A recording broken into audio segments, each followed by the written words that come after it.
கர்த்தருடைய பரிசுத்த நாமத்துக்கு மகிமை உண்டாவதாக. ரோமருக்கு எழுதின நிருபம் 9ஆம் அதிகாரம் 4ஆம் வசனத்தையும் 5வது வசனத்தையும் வாசிக்கலாம். Romans 9th chapter verse 4 and 5. ரோமர் 5ங்களா? 4, 5. 9, 4, 5. அல்லேலூயா. அவர்கள் இஸ்ரவேலரே, புத்திர சுவிகாரம், மகிமையும் உடன்படிக்கைகளும் நியாயப்பிரமாணமும் தேவ ஆராதனையும் வாக்கு தத்தங்களும் அவர்களுடையவர்களே, பிதாக்கள் அவர்களுடையவர்களே, மாம்சத்தின்படி கிறிஸ்துவும் அவர்களிலே பிறந்தாரே. இவர் என்றென்றைக்கும் சோத்தரிக்கப்பட்ட சர்வத்திற்கும் மேலான தேவன். ஆமென். கவனியுங்கள், இதில் ஒரு வார்த்தை எழுதப்பட்டிருக்கிறது. செய்தியின் தலைப்பு ரிலேஷன்ஷிப் வித் காட். கவனியுங்கள், தேவனோடு உள்ள ஒரு ஐக்கியம், ரிலேஷன்ஷிப், தேவனோடு உள்ள ஒரு தேவனோடு உள்ள ஒரு ஐக்கியம், ஒரு ஃபெலோஷிப் அல்லது ரிலேஷன்ஷிப் வித் காட். செய்தியின் தலைப்பை நான் முக்கியப்படுத்துகிறேன். அப்போஸ்தலனாகிய பவுல் ரோமருக்கு எழுதும் பொழுது அவர் சொல்லுகிற வார்த்தை நீங்கள் நன்றாக யோசித்து படித்து பார்ப்போமானால், 1வது வசனம் 9ஆம் அதிகாரம் 1வது வசனம், எனக்கு மிகுந்த துக்கமும் இடைவிடாத மனவேதனையும் உண்டாயிருக்கிறது. கவனிங்கள், 8ஆம் அதிகாரத்திலே பால் வாஸ் வெரி ஜாய்ஃபுல். யார் யாரை முன்குறித்தாரோ, யார் யாரை நீதி அழைத்தாரோ, யார் யாரை நீதிமான்களாக்கினாரோ என்று ஒரு வசனம் அழகாக இருக்கிறது. ரொம்ப மகிழ்ச்சியாக எழுதினார், சந்தோஷமாக. ஆனால் 9ஆம் அதிகாரத்தில் முதல்ல எழுதும் பொழுதே, அந்த வசனம் ஆரம்பிக்கும் பொழுதே, எனக்கு மிகுந்த துக்கமும் sorrow and also heaviness, great heaviness, இடைவிடாத ஒரு மனவேதனை. அப்படியானால் இஸ்ரவேல் ஜனங்களுக்கு நடந்த காரியங்கள் எல்லாவற்றையும் அவர் படித்து யோசித்து தியானித்து எழுதும் பொழுது, இப்படியெல்லாம் ஜனங்கள் போய்விட்டார்களே, தம்மால் தெரிந்து கொள்ளப்பட்ட ஜனங்கள், அதையாக நாம் கீழே தியானிக்க போகிறோம். ஆனால் முதலாவது அவர் சொல்ற வார்த்தை ரொம்ப எனக்கு துக்கமாயிருக்கு. மிகுந்த துக்கமும் இடைவிடாத மனவேதனை, இடைவிடாத வேதனை, கண்டினியூவல் சாரோ. நம்ம கூட பார்த்திங்கன்னா, வீட்டில் நம்மளுடைய குடும்பம், நாம் நடத்துகிற ஊழியமானாலும், ஒரு சின்ன ஊழியமாக இருக்கலாம் விசுவாசிகளுக்கு. விசுவாசிங்க போய் எங்கேயாவது ஜெப கூட்டம் நடத்தலாம். ஆனாலும் சில நேரங்களில் ஊழியம் செஞ்சாலும், குடும்பத்தில் இருந்தாலும், முழு நேர ஊழியம் ஒரு பக்கம் இருந்தாலும், விசுவாசிகளாக இருந்து கொண்டு செய்கிற ஊழியங்களை பார்ப்போமானால், விசுவாசிகள் போய் சில இடங்களில் போய் பிரசங்கம் பண்ணுவாங்க, போய் ஜெப கூட்டம் நடத்துவாங்க, ப்ரேயருக்கு போயிட்டு வருவாங்க. அப்போ சில காரியங்களை குறித்து அவர்களுக்கு ஒரு வேதனை, ஒரு துக்கம் இருந்துட்டு இருக்கும். வெளியே சொல்ல மாட்டாங்க. ஆனாலும் அந்த ஜெப கூட்டத்துக்கு போவாங்க, அந்த ப்ரேயர் மீட்டிங் போவாங்க, அல்லது வசனத்தை எடுத்து சொல்ல வேண்டிய தருணம் இருக்குமானால் ஒரு 2-3 வசனத்தை எடுத்து சொல்லி பேசுவாங்க. தப்பு கிடையாது, விசுவாசி பிரசங்கம் பண்ணுறது தப்பே கிடையாது. அவங்களுக்கு கொடுத்த கிருபையை அவங்க கொடுத்த கிருபையை அவர்கள் உபயோகப்படுத்துகிறார்கள். ஆனாலும் முழு நேர அழைப்புன்றது இஸ் டிஃப்ரெண்ட். பவுலையும் பர்னபாவையும் என பிரித்து விடுன்னு இருக்குது அப்போஸ்தலர்ல. பவுலையும் பர்னபாவையும் இந்த ஊழியத்துக்கென்று செப்பரேட் அன்டு மீ, எனக்கென்று பிரித்திரு. அதுபோல ஊழியங்கள் இருக்கிறது. விசுவாசிகளாக இருந்து ஊழியம் செய்யலாம், பார்ட் டைம் மினிஸ்ட்ரி செய்யலாம், ஃபுல் டைம் மினிஸ்ட்ரி செய்யலாம். கால்டு பை காட், நல்லா கவனிங்கள். ஊழியங்களிலே பலவிதமான வித்தியாசங்கள். Called by God is a direct call. அது ரொம்ப வித்தியாசம். அதெல்லாம் நான் அது உள்ள போல. அப்படி பவுல் இந்த இடத்துல பார்க்கும் பொழுது மிகுந்த ஒரு துக்கமும் மனவேதன் கிரேட். அதுபோல தேவனால் அழைக்கப்பட்ட மோசே, இங்கேயும் பவுல் கர்த்தரால் அழைக்கப்பட்ட அப்படிப்பட்ட ஒரு சூழ்நிலை தான் அவர் மிகுந்த துக்கமும் வேதனை. அதுபோல மோசே ரொம்ப துக்கமாக காணப்பட்டாங்க. வேண்டுமானால் நீங்கள் வாசித்து பார்ப்போமானால் அது வசனம் இருக்கிறது. அப்போது யாத்திரம் 32ஆம் அதிகாரம் 32, 33 வாசித்து பார்க்கலாம். அந்த யாத்திராகமும் 32, 32, ரோமர் 1:2 வாசித்து 9:1-2 கம்பேர் பண்ணி பாருங்க. யாத்திராகமும் 32:32 வாசிங்க. ஆகிலும் தேவரீர் அவர் பாவத்தை மன்னித்தருளுவீரானால், அவருடைய பாவத்தை மன்னித்தருளும், இல்லாவிட்டால் நீ எழுதின உம்முடைய புஸ்தகத்தில் இருந்து என் பேரை கிறுக்கி போடும் என்றான். என் பேரை கிறுக்கி போடுன்றான். ஆமென். அவனுக்கு தம்முடைய அழைக்கப்பட்ட மோசே, தெரிந்து கொள்ளப்பட்ட மோசேக்கு ஒரு துக்கம் இருக்குது. என்ன துக்கம் நமக்கு எல்லாம் தெரியும். அந்த சம்பவம் நமக்கு எல்லாருக்கும் தெரியும். அவங்க the people of Israel were irresponsible. பொறுப்பு இல்லாமல் இருந்து ஆரோனுடைய பேச்சை கேட்டு அவங்க எல்லாம் தாறுமாறா ஜீவிச்சாங்க. அப்படிதானே? உண்மைதானே அது? அப்போ பார்த்தீங்கன்னா அவன் சொல்றான் அந்த இடத்துல, யாரு? மோசே சொல்ற வார்த்தை மறுபடியும் வாசியுங்கள். 32:32 ஆகிலும் தேவரீர் அவர்கள் பாவத்தை மன்னித்தருளுவீரானால் மன்னித்தருளும், மன்னிப்பு கூடும், இல்லாவிட்டால் நீ எழுதின உம்முடைய புஸ்தகத்தில் இருந்து என் பேரை கிறுக்கி போடும் என்றான். கவனிங்கள், எல்லாரையும் குறித்து ஒரு புஸ்தகம் இருக்குது. லாட் ஆஃப் புக்ஸ், ஞாபகார்த்த புஸ்தகம், இப்படிப்பட்ட பலவிதமான புக்ஸ் நம்மை குறித்து, மனுஷர்களை குறித்து, ஒவ்வொரு கோத்திரத்தை குறித்து, ஒவ்வொரு குடும்பத்தை குறித்து கர்த்தர் ஒரு புக்கு வச்சிருக்கார். அதனால்தான் மோசே சொல்றான், உம்முடைய புஸ்தகத்திலிருந்து என் பேரை கிறுக்கி போடும்.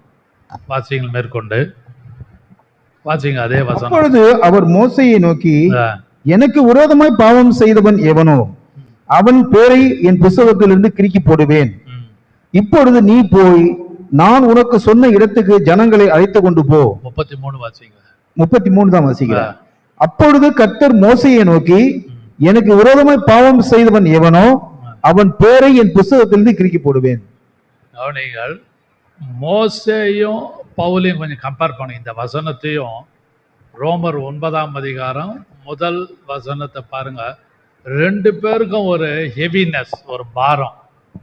எவ்வளோ கஷ்டப்பட்டு எகிப்திலிருந்து விடுதலையாக்கி வழி நடத்தி வந்த இந்த கூட்டத்தார் தங்களை கெடுத்து கொண்டார்களே, அந்த சூழ்நிலை தாங்க முடியாம அவன் வேதனையோடு, பாரத்தோடு, துக்கத்தோடு என் பேரை கிறுக்கி போடுன்றான்.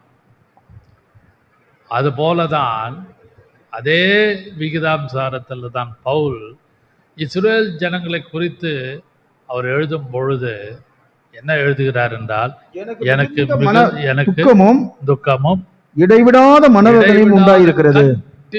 கிரேட் ஹெவினஸ், கண்டினியூவல், இடைவிடாத துக்கமும், எனக்கு மனவேதனை, துக்கம் ஏற்படுகிறது. இந்த 2 வசனத்தையும் 2 பேர், ஒரு பக்கம் மோசே, ஒரு பக்கம் பவுல், 2 பேரும் இஸ்ரேல் ஜனங்களை குறித்து உள்ள ஒரு வார்த்தையை வித்தியாசமாக எழுதி சொல்லுகிறார்கள்.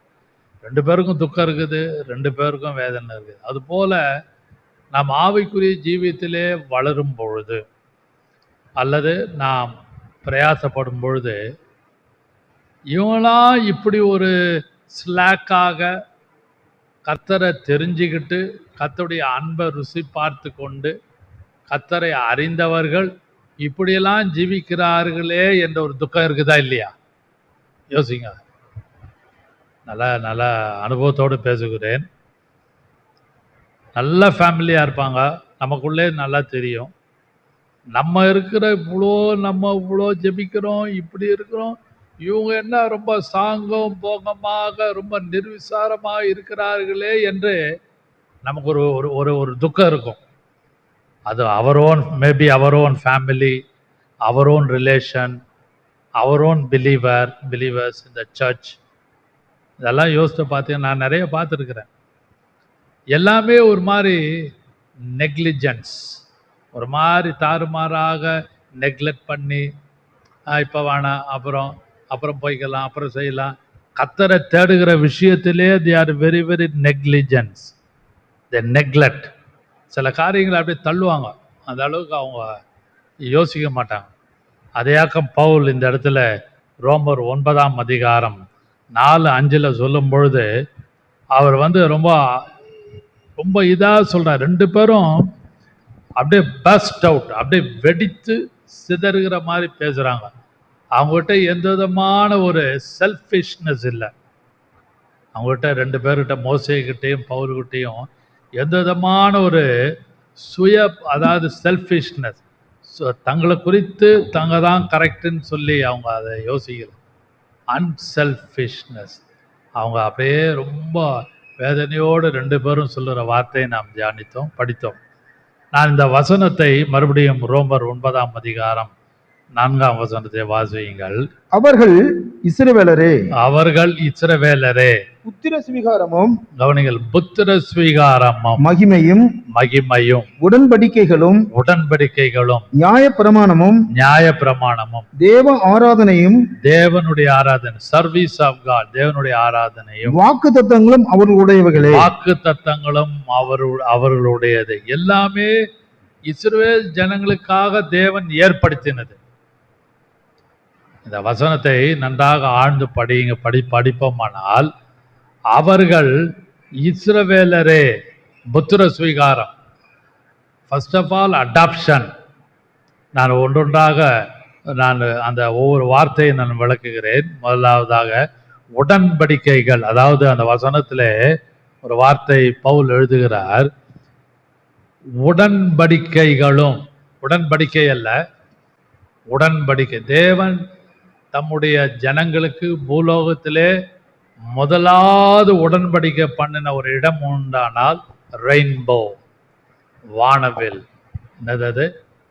வானவில். அந்த சம்பவம் அப்போ ஆதியாமத்திலே அந்த அழிக்கப்பட்ட பின்பு தேவன் மனு குலத்தை இப்படி அழிக்க மாட்டேன் என்று ஒரு உடன்படிக்கை பண்ணுகிறார். அது நமக்கு எல்லாருக்கும் வித்தியாசப்பட்ட உடன்படிக்கைகள் தேவன் தம்முடைய ஜனங்களோடு பண்ணினார். ஆனால் இந்த இடத்துல பவுல் சொல்லுகிற உடன்படிக்கைகளும் என்று சொல்ல முதலாவதாக வசனத்திலே நான் முக்கியப்படுத்தினால்,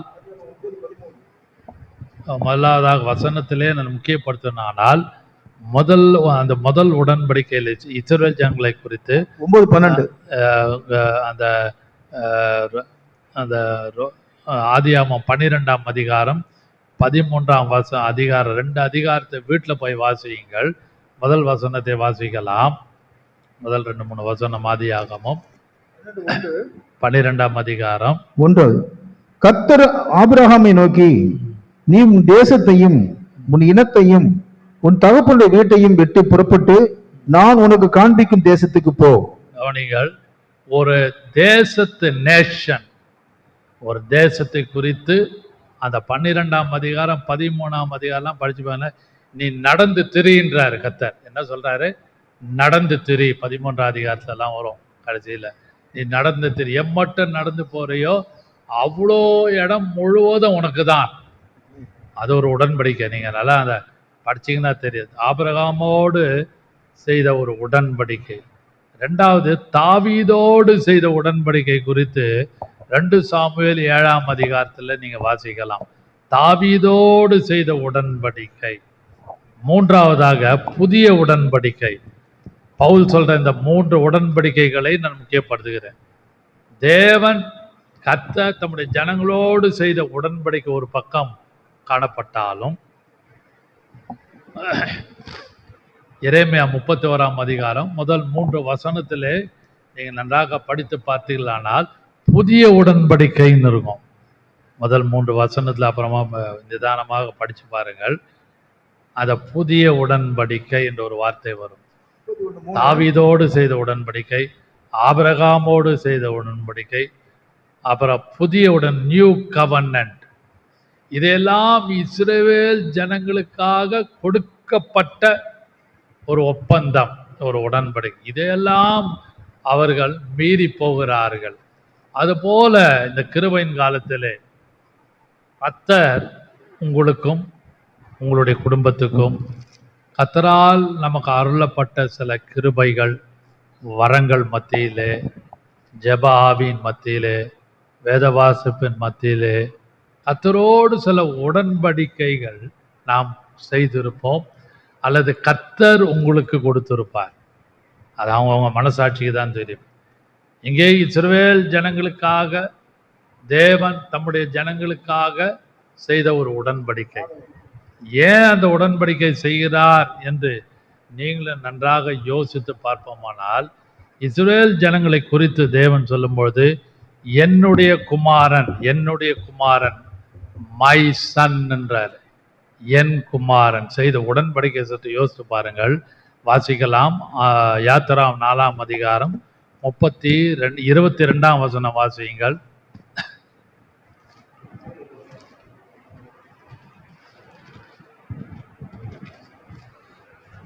அதாவது 2வது குறிப்பை பேசுகிறேன். முதல்ல உடன்படிக்கைக்கு அப்புறம் 2வது குறிப்பு நான் சற்று 4:22. அப்பொழுது நீ பார்வோனோடு சொல்ல வேண்டியது என்னவென்றால், அப்பொழுது நீ பார்வோன் எடுத்து சொல்லப்பட வேண்டியது என்னவென்றால், இஸ்ரவேல் என்னுடைய குமாரன், இஸ்ரவேல் என்னுடைய குமாரன், என் சேஷ்ட புத்திரன், என்னுடைய சேஷ்ட புத்திரன். அப்படியானால் இஸ் மை அடாப்ஷன், புத்திர ஸ்வீகாரம். நன்றாக விளங்க. பவுல் சொல்றாரு 2வது குறிப்பு அந்த 4ஆம் வசனத்துல வாசித்தீங்கன்னா, முதலாவதாக புத்திர ஸ்வீகாரம் இருக்கா இல்லையாம்மா?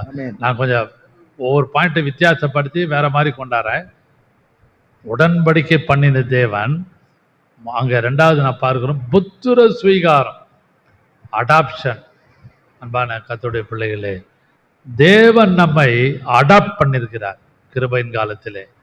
நன்றாக இஸ்ரவேல் ஜனங்களை தம்முடைய ஜனங்கள், என் இஸ்ரவேல் என்னுடைய குமாரன், இஸ் மை சன், என்னுடைய சேஷ்ட புத்திரன். அப்படியானால் எந்த அளவுக்கு அவர் ஒரு புத்திர ஸ்வீகாரத்தை கொடுத்திருக்கிறார்னு யோசி. அதுபோல கிருபையின் காலத்திலே எப்படி இஸ்ரவேல் ஜனங்களை தேவன் தம்முடைய குமாரன் குமாரத்திகள் என்று சொன்னாரோ, அதுபோல புறஜாதியார்களாகிய நம்மை தேவன் புத்திர ஸ்வீகாரத்துக்குள்ளே கர்த்தர் நம்மை கொண்டு வந்து சேர்த்திருக்கிறார். ஆமென். அதனால்தான் இன்றைக்கும் ஒரு பக்கம் யூதர்கள் மட்டும் என்று அவர் தெரிந்து கொள்ளவில்லை. யூதர்கள் அவரை புறம்பே தள்ளினார்கள். Jews were rejected him. யூதர்கள் இயேசுவை புறம்பே தள்ளி ஏற்றுக்கொள்ளவில்லை. They are waited for Messiah. மேசியாக்காக காத்து கொண்டு இருந்தார்கள். ஆனால் யூதர்கள் அவரை புறம்பே தள்ளினார்கள். இயேசுவை நம்ம எல்லாருக்கும் தெரியும், வசனம் ஏராளம் உண்டு.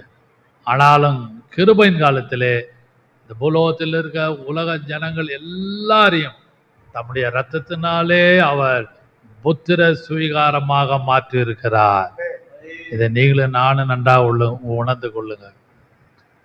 புத்திர ஸ்வீகாரம் 2வது குறிப்பு. முதல் குறிப்பை நான் முக்கியப்படுத்துகிறேன். உடன்படிக்கை, ஆபிரகாமோடு செய்த உடன்படிக்கை. தேசம் முழுவதும் உன்னை நான் தேசம் முழுவதும் கொண்டு போ. கானான் தேசத்திலே எப்படி நடந்து திரிய வேணுமோ நடந்து திரி. அந்த தேசம் முழுவதும் உனக்கு தான், உன்னுடைய சந்ததிக்கு தான். 2வது தாவீதோடு செய்த உடன்படிக்கையை தியானித்தோம். முதல் குறிப்பிலே 3 விதமான உடன்படிக்கை, புது உடன்படிக்கை. எரேமியா 31 முதல் 3 வசனத்திலே நாம் வாசித்தோம், தியானித்தோம். 2வது புத்திர ஸ்வீகாரம், என் குமாரன், இஸ்ரவேல் என்னுடைய குமாரன், சேஷ்ட புத்திரன். 2 கவனியுங்கள். அந்த இஸ்ரவேல் என்னுடைய குமாரன் என்று சொல்லும் பொழுது பிள்ளைகளுக்காக சில காரியங்களை நாம் செய்வோம். அது முதல் பிள்ளையா இருக்கட்டும், 2வது பிள்ளையா இருக்கட்டும், 3வது பிள்ளையா இருக்கட்டும், ஆனால் பிள்ளைகளை பார்க்கும்பொழுது சில வித்தியாசங்களை நாம் காட்டுவோம். இயற்கை எல்லா குடும்பங்களிலும் உண்டு. ப்ராக்டிக்கலாக யோசிச்சு பாருங்க. இது இது இந்த இந்த இது பெரிய பிள்ளைக்கு இஷ்டம், இந்த காரியம் சின்னவனுக்கு இஷ்டம், இது மூணாவது இந்த பெண் பிள்ளைக்கு இது ரொம்ப பிடிக்குன்று அந்த வித்தியாசத்தை நாம் பார்க்கிறோம். தவறில்லை, அது இயற்கை. ஒரு தாய்க்கு காணப்படுகிற தாய் தவன் காணப்படுகிற பிள்ளைகளுக்கு வித்தியாசப்பட்ட ஒரு தேவைகளை அந்த தாய் விசேஷமாக கவனிப்பார்கள். அதுபோல தேவன் அந்த வித்தியாசத்தை பார்க்கும் பொழுது யாக்கோபை தேவன் தெரிந்து கொண்டு, அவன் இஸ்ரவேல் என்னுடைய குமாரன், அவன் என்னுடைய சேஷ்ட புத்திரன் என்று ஒரு முத்திர குத்துறார். அதை யோசிச்சு பாருங்கள், ரொம்ப ஆழமான வார்த்தை. அங்க 2 பிள்ளைகள் பிறக்கிறாங்க. யாருக்கு? ஈசாக்கு. ஒருத்தன் பேரு ஏசா, இன்னொருத்தன் பேரு யாக்கோப். ஆனால் கர்த்தர் யாக்கோபு ஏசாவை வெறுத்து இவன் மேல ஒரு அன்பு காட்டுறார். ஆனா அது குறித்த விளக்கம் பரலோகத்துக்கு போனாதான் தெரியும். இது நம்ம என்னதான் எப்படி பேசினாலும் உங்களால என்னாலையும் மனசு ஏற்றுக்கொள்ளாது. ஆனால் தேவனுடைய சித்தம் எதுவோ அதுதான் எல்லாருடைய குடும்பங்களிலும் இன்றைக்கும் நடந்து கொண்டிருக்கிறது. புத்திர ஸ்வீகாரம் நன்றாக விளங்கிக் கொள்ளுங்கள். அந்த புத்திர ஸ்வீகாரத்தை தேவன் இஸ்ரவேல் ஜனங்களுக்கு கொடுத்தது போல இன்றைக்கும் நமக்கும் ரட்சிக்கப்பட்டு முழுகி ஞானஸ்நானம் எடுத்து அந்நிய பாஷை பேசுகிற நமக்கு அப்படிப்பட்ட கூட்டத்தாரை தேவன் புத்திர ஸ்வீகாரமாக கர்த்தர் மாற்றி அவரோடு நம்ம இணைத்து வைத்திருக்கிறார். ஹல்லேலூயா. நன்றாக விளங்கிக்கொள்ள. அடுத்தது அந்த வசனத்தை ரோமர் 4ஆம் அதிகாரம் 9ஆம் அதிகாரம் 4ஆம் வசனத்தை வாசிக்கும் பொழுது அங்கே வாசிங்கள் மறுபடியும். அவர்கள் இஸ்ரவேலரே புத்திர சுவிகாரமும் மகிமையும். மகிமை, இரண்டாவது மகிமை, க்ளோரி. அந்த மகிமையை சற்று யோசித்து பாருங்கள். யாத்திராமத்தின் புஸ்தகம் 13ஆம் அதிகாரம் 20, 21, 22 வாசிக்கும் பொழுது அத்துடைய மகிமை நிரப்பெற்று என்று இருக்கிறது. அவர்கள் ரொம்ப ஆழமாக போவதில்லை, குறிப்பை தருகிறேன், வாசியுங்கள். அவர்கள் சுக்கோத்திலிருந்து பிரயாணப்பட்டு வனாந்தரத்தின் ஓரமாய் ஏதோமின் பாளையம் இறங்கினார்கள். ஏதோமில்லை. அவர்கள் இரவும் பகலும் வழி நடக்கும் கூடும்படிக்கு கர்த்தர் பகலிலே அவர்களை வழிநடத்த மேகஸ்தம்பத்திலும் இரவிலே அவர்களுக்கு வெளிச்சம் காட்ட அக்னி ஸ்தம்பத்திலும் அவர்களுக்கு முன் சென்றார். பகலிலே மேகஸ்தம்பமும் இரவிலே அக்னி ஸ்தம்பமும் ஜனங்களிலிருந்து விலகி போகவில்லை. யாத்திராம் 16ஆம் அதிகாரம் 10ஆம் வசனம் வாசிக்கலாம். 16:10. எக்ஸோடஸ் 16:10. ஆரோன் இஸ்ரவேல் புத்திரராகிய சபையாருக்கு எல்லாம் இதை சொல்லுகிற பொழுது அவர்கள் வனாந்தர திசையாக திரும்பி பார்த்தார்கள். அப்பொழுது கர்த்தருடைய மகிமை மேகத்திலே காணப்பட்டது. மறுபடியும் அந்த வசனம் வாசியுங்கள். 16:10 யாத்திராகமம். ஆரோன் இஸ்ரவேல் புத்திரராகிய சபையாருக்கு எல்லாம் இதை சொல்லுகிற பொழுது அவர்கள் வனாந்தர திசையாக திரும்பி பார்த்தார்கள். வெட்டவெளி வனாந்தர திசையாக திரும்பி பார்த்தார்கள். அப்பொழுது கர்த்தருடைய மகிமை மேகத்திலே காணப்பட்டது. அக்னி ஸ்தம்பம், மேக ஸ்தம்பம், அது கர்த்தருடைய மகிமையை தான் காட்டுகிறது. வனாந்தரத்திலே திரும்பி பார்த்தார்கள். இந்த மகிமையை யாருக்கு கொடுத்தார் என்றால் தம்முடைய ஜனங்களாகிய இஸ்ரவேல் ஜனங்களுக்கு கொடுத்தார். அந்த மகிமையை எல்லா ஜாதியாரும் அனுபவிச்சாங்க. நம்ம நினைப்போம் இஸ்ரவேல் ஜனங்களுக்கு மட்டும் அந்த மகிமை காணப்பட்டது என்று நாம் யோசிப்போம். நீங்க யாத்திராமத்திலே அத 12ஆம் அதிகாரம் 13ஆம் அதிகாரம் படிச்சு பார்த்தீங்கன்னா அவர்கள் எல்லாரும் புறப்பட்டு எகிப்தை விட்டு வெளியே வரும்பொழுது பலவிதமான ஜாதியார்கள் இருக்கா இல்லையா? பலவிதமான ஜாதியார்கள் கூட புறப்பட்டாங்க. நாட் ஓன்லி இஸ்ரேல் ஜனங்க மட்டும் அப்படியே செப்பரேட்டடா பிரிஞ்சு வரல. அந்த வசனம் முடியுமானால் தேடி பார்க்கலாம். யாத்திராமத்தில் இருக்கிறது. அந்த 14th சாப்டர்ல பலவிதமான ஜனங்கள், பலவிதமான ஜாதிகள், பலவிதமான கோத்திரத்தார், வித்தியாசப்பட்ட ஜனங்களும் இஸ்ரவேல் ஜனங்களோடு கலந்து வெளியே புறப்பட்டு வந்தார்கள். வனாந்தரத்திலே அவர்கள் போகும்பொழுது எல்லாருக்கும் தேவ மகிமை காணப்பட்டது. இது நன்றாக ஒரு ஆழமான வார்த்தை, நன்றாக விளங்கிக் கொள்ளுங்கள். ஏன் இதை சொல்லுகிறேன் என்றால், இதையெல்லாம் அவர்கள் இழந்தார்கள். அதனால்தான் பைபிள்ல ஒரு வசனம் இருக்கிறது. அந்த தாய் ஒரு பிள்ளை பெற்றெடுக்கிறார், இக்கபோத், கர்த்தருடைய மகிமை இஸ்ரவேலை விட்டு அகன்று போயிட்டு. The glory of God departed from Israel. இஸ்ரவேல் கோத்திரத்தை விட்டு, இஸ்ரவேல் ஜனங்களை விட்டு ஒரு காலகட்டத்திலே மகிமை விலகிற்று. அப்படிப்பட்ட சூழ்நிலையெல்லாம் யோசித்துதான் பவுல் சொல்றார், எனக்கு மிகுந்த துக்கமும் மனவேதனைமா, இடைவிடாத மனவேதனை. இதெல்லாம் இஸ்ரவேல் ஜனங்களுக்கு தேவன் கொடுத்தாரே. அதுபோல இந்த கிருபையின் காலத்திலே கர்த்தர் பரிசுத்தாவின் மகிமை நமக்கு கொடுத்திருக்கிறாரா இல்லையா? அதை யோசித்து பாருங்க. அந்த மகிமை, பரிசுத்தாவின் மகிமை, ரட்சிப்பின் மகிமை,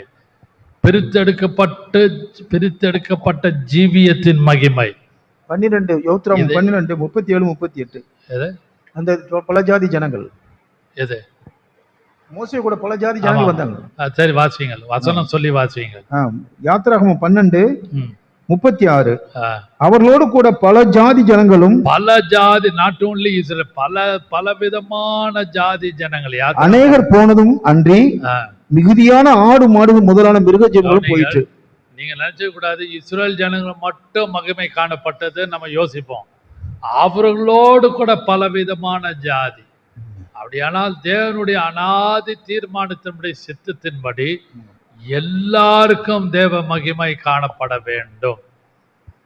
இன்றைக்கும் இந்த கிருபையின் காலத்திலே பலவிதமான ஜாதிகள், பலவிதமான கோத்திரங்களை தேவன் தம்முடைய ரட்சிப்பிற்குள்ளே வழி நடத்தி வருகிறார். ஆமென். அல்லேலூயா. அதை யோசித்து பாருங்கள். சிலுவையிலே தொங்கின இயேசு கிறிஸ்து, அடிக்கப்பட்ட இயேசு கிறிஸ்து, எல்லா ஜாதியார், எல்லா கோத்திரத்தார், எல்லா பாஷைக்காரரும் இன்றைக்கு இயேசுவை ஏற்றுக்கொண்டு வருகிறார்கள். ஆமென். அல்லேலூயா. இதுக்கு உதாரணமாக தான் நான் அதை வசனத்தை வாசிக்க வைத்தேன்.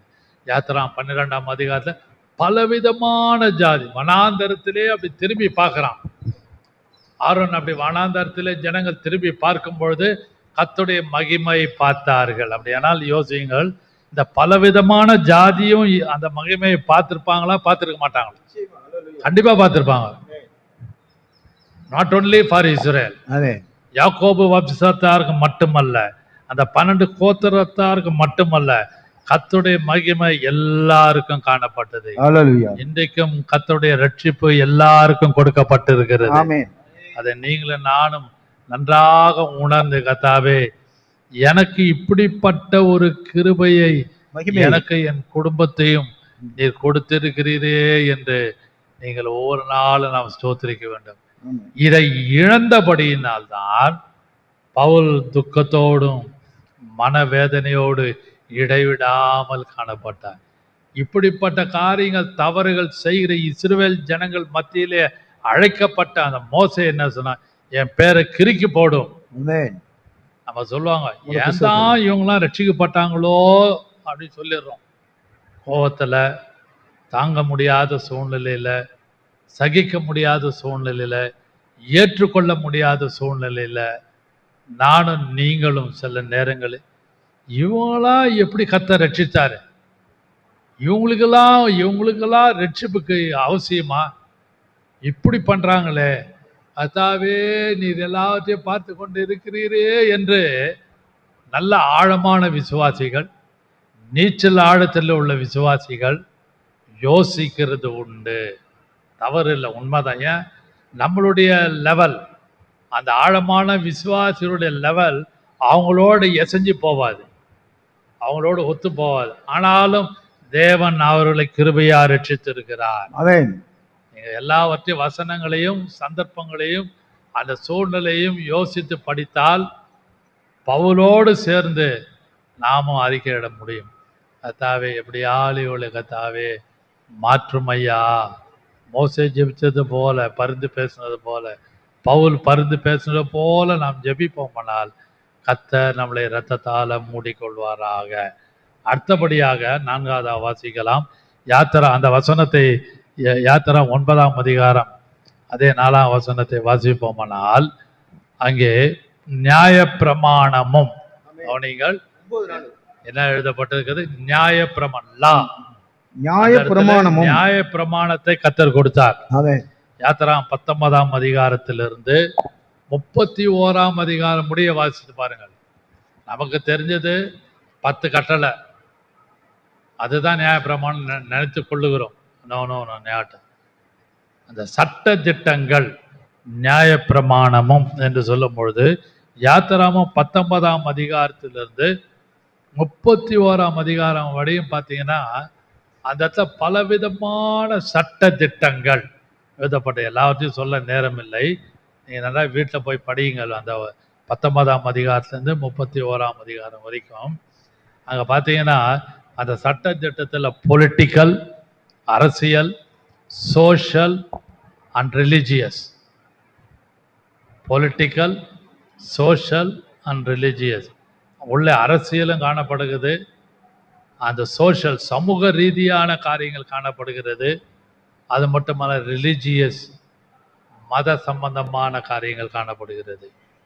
இந்த பழைய ஏற்பாட்டின் காலத்திலிருந்து எங்கள் இயேசுடைய காலம் வரைக்கும் பார்த்தீங்கன்னா நம்ம சுவிசேஷங்களில் அரசியலும் பொலிட்டிக்கலும் மதமும் ஒன்றா இருந்தது. ஜட்ஜ்மெண்ட் கொடுக்கும்போது இம்மிடியேட்டாக ரோம் அரசாங்கம் ஜட்ஜ்மெண்ட் கொடுக்கல. அவங்கள இயேசுவை பிடித்து கொண்டு போய் அன்னா காய்பா முன்னாடி, பிரதான ஆசாரியன் முன்னாடி அவர்களை கொண்டு போய் இயேசுவை கொண்டு போய் நிறுத்தினார்கள். ஜட்ஜ்மெண்ட் அப்படியே சுற்றி சுற்றி வந்தது. அந்த அண்ணா காய்பா முன்னாடி அந்த பிரதான ஆசாரியனுக்கும் அவன் அந்த இடத்துல காணப்பட்டான். அன்பான கர்த்தருடைய பிள்ளைகள், நீங்களும் நானும் நல்லா நியாயப்பிரமாணம் கொடுக்கப்பட்டது. இஸ்ரவேல் ஜனங்களுக்கு நியாயப்பிரமாணம், அதில் பொலிட்டிக்கல், சோஷியல், சமூக ரீதியான காரியங்கள், அரசியல் ரீதியான காரியங்கள், அது மட்டுமல்லாமல் மத சம்பந்தம், அதாவது அந்த இஸ்ரவேல் ஜனங்களுக்கு கொடுக்கப்பட்ட மத சம்பந்தமான காரியங்களும் அந்த யாத்திரா 19ஆம் அதிகாரம் 31ஆம் அதிகாரம் வரைக்கும் எழுதப்பட்டிருக்கிறது. 5வதாக வாசிக்கலாம். தேவனுடைய ஆராதனை, அந்த வசனத்திலே 9ஆம் அதிகாரம் 4ஆம் வசனத்திலே தேவ ஆராதனை. அப்படியானால் காட்ஸ், இங்கிலீஷ் பைபிள்ல காட்ஸ் சர்வீஸ், தேவனுடைய ஆராதனை. வாசிங்களா அந்த வசனத்தை. அவர்கள் இஸ்ரவேலரே புத்திரோஷி விகாரமும் மகிமையும் உடன்படிக்கைகளும் நியாயப்பிரமாணமும் தேவ ஆராதனையும் வாக்கு தத்தங்களும் அவர்களுடைய, இதெல்லாம் கலந்திருக்குது. அது தேவ ஆராதனை என்று சொல்லும் பொழுது எபிரேயர் 10ஆம் அதிகாரம் முதல் 5 வசனத்தை நீங்க வீட்டில் போய் வாசித்து பாருங்கள். அதுல எல்லாமே அடங்கியிருக்கிறது. தேவ ஆராதனை என்று சொல்லும் பொழுது ஆஃபரிங்ஸ், காணிக்கை, பிரீஸ்டுட், பிரதான ஆசானுடைய ஒழுங்குமுறைகள் எல்லாமே இதில் அடங்கியிருக்கு. லெவிட்டிக்கல்ஸ், லேவியராகமம் முழுதும் படிச்சீங்கன்னா தேவ ஆராதனை எப்படி செய்ய வேண்டும் என்று இஸ்ரவேல் ஜனங்களுக்கு சொல்லி கொடுக்கப்பட்டது. யாத்திரா லேவியராகமம் முழுவதும் வீட்டில் போய் வாசித்து பாருங்கள். எப்படியெல்லாம் நீங்கள் ஆராதிக்கணும், எப்படியெல்லாம் தேவ சமூகத்தில் வரணும், எப்படியெல்லாம் தேவ சமூகத்துக்கு காணிக்கை படைக்கணும், எப்படியெல்லாம் கர்த்தருடைய சமூகத்தில் நிற்கணும், எப்படியெல்லாம் உங்களை சுத்திகரித்து கொண்டு நிற்கணும் என்று தேவ ஆராதனை.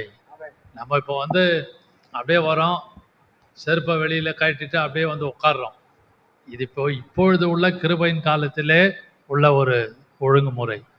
ஆனால் பழைய ஏற்பாட்டின் காலத்திலே தேவனுடைய ஆராதனை லேவியராகமத்திலே ரொம்ப கடுமையாக ஆசரிக்கப்பட்டது. இப்படி தான் வரணும், இந்த ட்ரெஸ்ஸோடு தான் வரணும், இப்படி தான் உள்ள நுழையணும், வெளியில் வரும்பொழுது உங்களுடைய கை கால்களை கழுவி விட்டு தான் அந்த வெளிப்பிரகாரத்தில் நிற்கணும். இப்படி அதான் தேவ ஆராதனை. இதையெல்லாம் இஸ்ரவேல் ஜனங்கள் இழந்து போயிட்டார்களே, போய்விட்டதே என்று பவுல் மிக துக்கத்தோடு பாரத்தோடு இடைவிடாத மனவேதனையோடு அவர் காணப்பட்டார். ஆறாவதாக வாக்குத்தத்தங்கள் வாசிக்கலாம். 4ஆம் வசனம் 5ஆம் வசனத்திலே இதெல்லாம் சொல்லி தேவ ஆராதனை வாக்குத்தத்தங்களும் அவர்களுடையது. ஏனால் ஒவ்வொரு வசனமும் ஒவ்வொரு நியாய பிரமாணத்திலே ஆகமங்களில் ஆதியாகமும் யாத்திராகவும் லேவியராகவும் எண்ணா உபாகம் ஆகமங்களிலே கொடுக்கப்பட்ட வார்த்தைகள் ஒவ்வொரு வசனமும் அவர்களுக்காக கொடுக்கப்பட்டது. இன்றைக்கு கிருபையின் காலத்திலே பழைய ஏற்பாடு புதிய ஏற்பாடு என்று புஸ்தக வடிவிலே தேவன் நம்ம கையிலே கொடுத்திருக்கிறார். இதை நான் படிக்கும் பொழுது அவருடைய வசனங்கள், அவருடைய வார்த்தைகள், அவருடைய ஒவ்வொரு சென்டென்ஸ், எழுதப்பட்ட ஒவ்வொரு வார்த்தைகள் நம்மை பலப்படுத்தி, நம்மை தைரியப்படுத்தி, நம்மை வரைக்காக ஆயப்படுத்துகிறதா இல்லையா? அவருடைய வார்த்தைகள் நம்ம தேவனுக்கு முன்பாக நம்மை நிற்க பண்ணுகிறது. அவருடைய வார்த்தைகள் தேவனுக்கு முன்பாக நம்மை நடக்க பண்ணுகிறது. அவருடைய வார்த்தைகள் நம்மை தேவனுக்கு முன்பாக நிமிர்ந்து நிற்க பண்ணுகிறது. தேவனுடைய வார்த்தைகள் நம்முடைய இருதயத்தை ஆயத்தமாக வைத்து அவருடைய வரைக்காக நீங்களும் நானும் காத்து கொண்டு இருக்கிறோம். அதையாக்கம் பவுல் சொல்கிறார், வாக்கு தத்தங்கள். அந்த வசனத்திலே தேவ ஆராதனை வாக்கு தத்தங்களும் அவர்களுடையவைகளே. இந்த கிருபையின் காலத்திலே சற்ற யோசித்து பாருங்கள். இந்த பைபிள் முழுவதும் இஸ்ரவேல் ஜனங்களுக்கும் கொடுக்கப்பட்டிருக்கிறது. இப்பொழுது இருக்கிற கிருபையின் காலத்திலே புறஜாதியார்களாகிய நமக்கும் தேவன் கைகளிலே கொடுத்திருக்கிறார். இதற்காக கைகளை வைத்து கர்த்தரை ஸ்தோத்திரிக்கலாமா? தேவனுடைய வாக்கு தத்தங்கள் ஒவ்வொரு மாசம் போய் 1ஆம் தேதி ஆனா கேட்கிற வாக்கு தத்தத்தை நான் முக்கியப்படுத்தவில்லை. சபைகளிலே அது உண்டு, அதை நான் அந்த வாக்கு தத்தத்தை சொல்லவில்லை.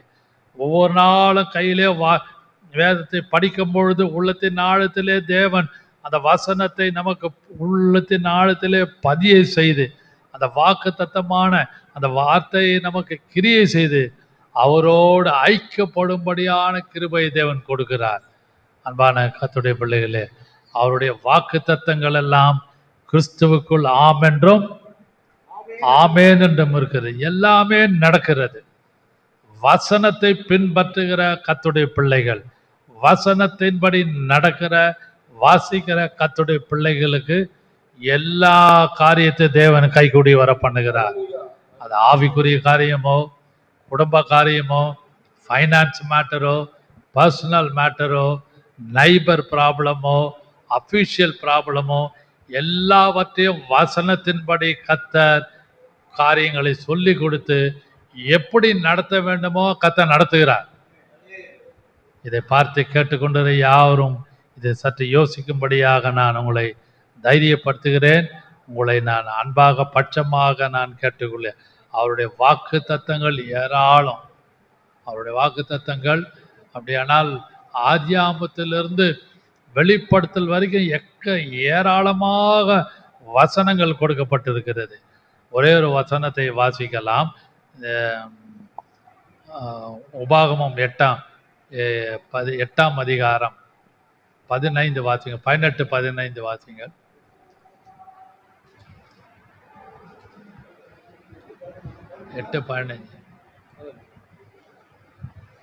உன் தேவனாகிய கர்த்தரை நினைப்பாயாக, அவரே உன் பிதாக்களுக்கு ஆணையிட்டு கொடுத்த தம்முடைய உடன்படிக்கையை உறுதிப்படுத்தும்படி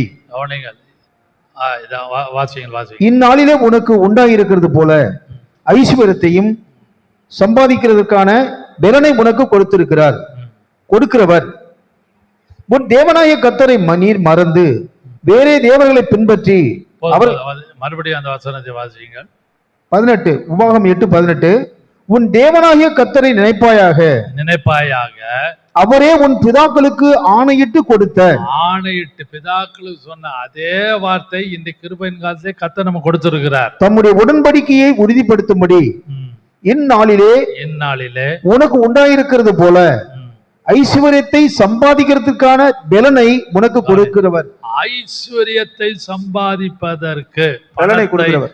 பணத்தை சம்பாதிப்பதற்கு என்று சொல்லும் பொழுது பண ஆசை அல்ல, பணத்தை சம்பாதிப்பதற்கு நீங்களும் நானும் உழைத்தால்தான் நாம் ஜீவிக்க முடியும்.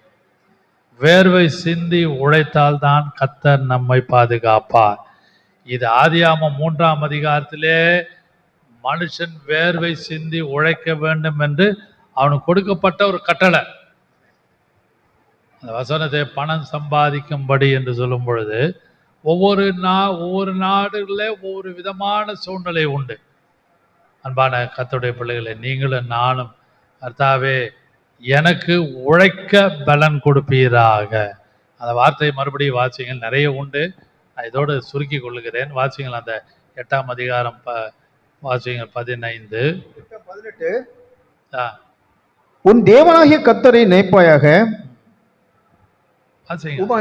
உன் தேவனாகிய கர்த்தரை நினைப்பாயாக, அவரே உன் பிதாக்களுக்கு ஆணையிட்டு கொடுத்த தம்முடைய உடன்படிக்கையை உறுதிப்படுத்தும்படி இந்நாளிலே உனக்கு உண்டாயிருக்கிறது போல ஐஸ்வர்யத்தை சம்பாதிக்கிறதுக்கான பலனை உனக்கு கொடுக்கிறவர். அப்படியானால் நாம் ஒவ்வொரு நாளும் கத்துறது, கத்தாவே எனக்கு கிருபை தாரும், அது போல எனக்கு பலனை தாரும். அதாவது பண ஆசை குறித்து பேசவில்லை. வெளியே போய் உழைத்தால்தான் பணம். ஆனால் வசனம் என்ன சொல்லுது பைபிள்? சுவிசேஷத்தினால் பிழைப்பு உண்டாகும்படி ஊழியம் செஞ்சாதான் கர்த்தருடைய பிள்ளைகளுக்கு கர்த்தர் பணம் கொடுப்பார். நன்றாக விளங்கிக் கொள்ளுங்கள். ஆழமான வார்த்தை. அப்போஸ்தலன் பவுல் தம்முடைய நிருபத்தில் சொல்லும் பொழுது சுவிசேஷத்தினால் பிழைப்பு உண்டாகும்படிக்கு என்று சொல்லும் பொழுது ஊழியம் செஞ்சாதான் கர்த்தர் எங்களுக்கு வேண்டிய அனுதினமான ஒரு சூழ்நிலையை, அன்றன்று உள்ள ஆகாரத்தை ஊழியக்காரர்களுக்கு கர்த்தர் கொடுக்கிறார். சுவிசேஷத்தினாலே பிழைப்பு உண்டாகும்படி. அப்படியானால் ஊழியக்காரன் ஊழியம் செய்யணும், கர்த்தருடைய வசனத்தை போதிக்கணும், தெளிவா போதிக்கணும். அவன் படித்து தியானித்து கர்த்தருடைய சமூகத்தில் உட்கார்ந்து கர்த்தருடைய சமூகத்தில் படித்து தியானித்து அதை ஜனங்களுக்கு கொடுக்கும் பொழுது சுவிசேஷத்தினாலே அவனுக்கு பிழைப்பு உண்டாகுது. அப்படியானால் வசனத்தின் மூலமாகவும் ஒரு வழியை கர்த்தர் வைத்திருக்கிறார். உலக பிரகாரமாக போய் வேலை செய்து சம்பாதிக்கக்கூடிய வழியும் கர்த்தர் வைத்திருக்கிறார். ஆனால்தான் இதையெல்லாம் இஸ்ரவேல் ஜனங்கள் இழந்து விட்டார்களே என்று பவுல் மிக வேதனையோடு, அவர் மிகுந்த துக்கத்தோடு, இடைவிடாத ஒரு வேதனையோடு காணப்பட்டார். வாசிக்கலாம் அடுத்தபடியாக அதே 4ஆம் வசனம் 5ஆம் வசனம் 9:5. பிதாக்கள் அவர்களுடையவர்களே, பிதாக்கள் அவர்களுக்கு உடையவர்களே, அவர்களுக்கு உடையவர்களே. மறுபடியும் அந்த வார்த்தையை வாசியுங்கள். பிதாக்கள் அவர்கள் உடையவர்களே, வாசிங்க.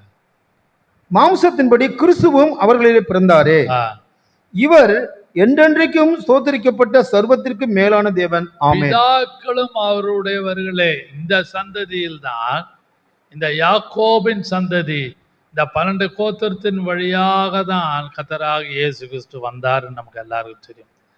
பிதாக்களும் அவருடையவர்களே என்று சொல்லும் பொழுது கவனிங்கள், பொதுவாக நன்றாக ஆவிக்குரிய ஜீவியத்திலே வளர்ந்த கர்த்தருடைய பிள்ளைகள், வளராமல் இருக்கிற கர்த்தருடைய பிள்ளைகள், உலக ஜனங்கள் என்ன சொல்லுவாங்கன்னா, உங்க அப்பா மாதிரி வரணும், உங்க தாத்தா மாதிரி வரணும், உங்க வீட்டில் இப்படி இவங்கெல்லாம் உங்களுடைய உங்க அம்மாவுடைய தங்கச்சி இப்படி இருந்தாங்க, உங்க பாட்டி இப்படி இருந்தாங்க.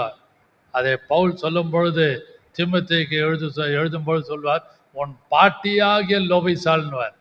உன் பாட்டியாகிய லோபிசால். அப்படியானால் பிதாக்கள், அந்த வசன வார்த்தையை மறுபடியும் நான் முக்கியப்படுத்துகிறேன், பிதாக்கள் அவருடையவர்களே. அப்படியானால் பிதாக்களுக்கு சற்று யோசித்து பாருங்க.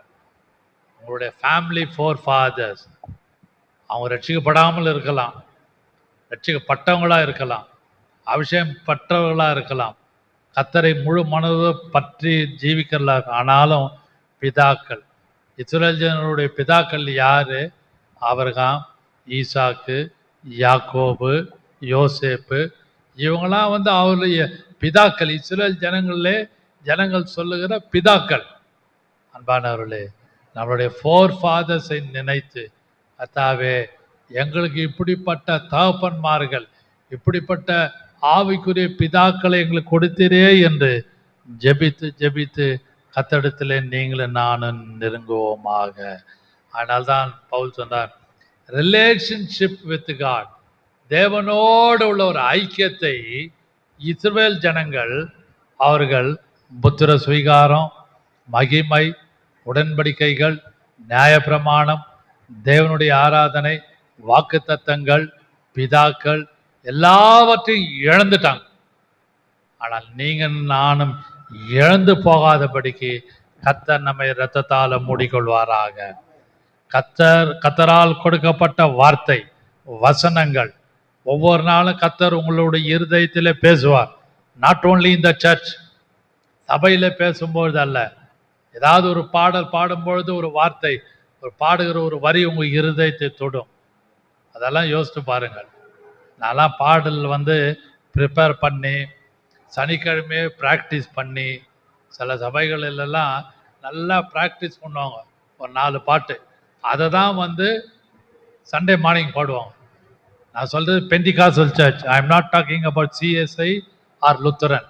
பெண்டிகாஸ்டல் சர்ச்சில் நல்ல சத்தியத்தை அறிந்த ஒரு சபைகளிலே இப்பொழுது இருக்கிற இந்த நாட்களில், கரண்ட் டேஸ் இப்பொழுது இருக்கிறனால நல்ல சனிக்கிழமையே ப்ராக்டிஸ் பண்ணிட்டு இந்த 4 பாட்டு தான் போடுவாங்க. ஆனால் நான் வளர்க்கப்பட்டது சற்று வித்தியாசம். அங்கே உட்காந்துட்டு 2 லீடர்ஸ் மத்தியில் வளர்ந்தப்பா சுந்தரப்பா சாம் சுந்தர், அங்கே வந்த பிறகு அந்த பாட்டு எடுப்பாங்க. அந்த பாட்டில் எடுத்தீங்கன்னா அந்த அந்த அந்த அந்த பாட்டு மீட்டிங் முடிஞ்சோன்னே அந்த விசுவாசி சொல்லுவாங்க, நீ காலையில் தான் அந்த பாட்டை நான் பாடினே இருந்தேன், நீங்கள் அந்த பாட்டை எடுத்தீங்க பாஸ்டர்னோ. அப்படியானால் ஒரு ஊழியக்காரன் ஆல்வேஸ் அக்வெண்ட் வித் காட், அவன் இயேசுவோடு தேவனோடு பழக்கப்பட்டு இருந்தால், நாம் எடுக்கிற இந்த பாட்டு, நான் இன்னைக்கு பாடின பாட்டெல்லாம் இங்கே எல்லாம் ப்ரிப்பேர் பண்ணலை, சும்மா இங்கே அப்படி புக்கை திறந்தேன், ஒரு பாட்டு அப்படி பாடணும், மனசில் ஒரு எண்ணம், அந்த எண்ணத்தை கற்றுக் கொடுத்தார், அது போல் பாடினேன். அது நமக்கு பிரயோஜனமாக இருக்கும். 4 பேரோ 5 பேரோ 2 பேரோ 3 பேரோ 1000 பேரோ, ஒரு சிலருக்கு அந்த பாடல் உண்மையாகவே உள்ளத்தின் ஆழத்தில் கிரியை செய்வார். இதையெல்லாம் இஸ்ரவேல் ஜனங்கள் இழந்து விட்டார்களே என்று பவுல் மிகுந்த வேதனையோடு, நீங்களும் நானும் வேதத்திலே சொல்லப்பட்ட காரியங்களை இழந்து போகாதபடிக்கு, அவருடைய வாக்கு தத்தத்தை இழந்து போகாதபடிக்கு, அவருடைய வசனத்தை இழந்து போகாதபடிக்கு, எப்பொழுதும் அவரோடு கூட ஐக்கியத்தோடு இருக்க கர்த்தர் கிருபை செய்வாராக. நாம் ஜெபம் பண்ணுவோம். Draw me nearer, nearer, nearer, blessed Lord, to the cross where thou wert died. Draw me nearer, nearer, nearer, blessed Lord, to thy precious bleeding side. இன்னும் கிட்ட கிட்ட சேரச் செய்யுமே பாடுபட்ட நாயகா. இன்னும் கிட்ட கிட்ட சேரச் செய்யுமே ஜீவன் தந்த ரட்சகா. அதாவே இஸ்ரவேல் ஜனங்கள் நாட்களும் வருடங்களும் போக போக தேவனை யெகோவாவை விட்டு தூர போனார்கள். கிருபையின் காலத்திலே நாங்கள் உம்மை விட்டு விலகாதபடி உம்மோடு டிராமி நியர நியர உம்மோடு நெருங்கி ஜீவிக்க அப்பா, நீர் எங்களுக்கு கொடுத்த புத்திர சுவீகாரத்துக்காக ஸ்தோத்திரம். நீர் எங்களுக்கு கொடுத்த பரிசுத்தாவின் அபிஷேகத்துக்காக ஸ்தோத்திரம் ஐயா. நீர் எங்களுக்கு கொடுத்த உடன்படிக்கைக்காக ஸ்தோத்திரம். நீர் எங்களுக்கு கொடுத்த வசனத்துக்காக, வாக்கு தத்தங்களுக்காக நன்றியோடு ஸ்தோத்திரிக்கிறோம். எங்களுக்கு கொடுத்த நல்ல பிதாக்களுக்காக, ஃபோர் ஃபாதர்ஸுக்காக நன்றியோடு ஸ்தோத்திரிக்கிறோம். இதை கண்டும் கேட்டுக்கொண்டிருக்கிற எல்லா ஜனங்களையும் ஆசீர்வதிப்பீராக இயேசுவின் நாமத்தில் பிதாவே. ஆமென், ஆமென், ஆமென்.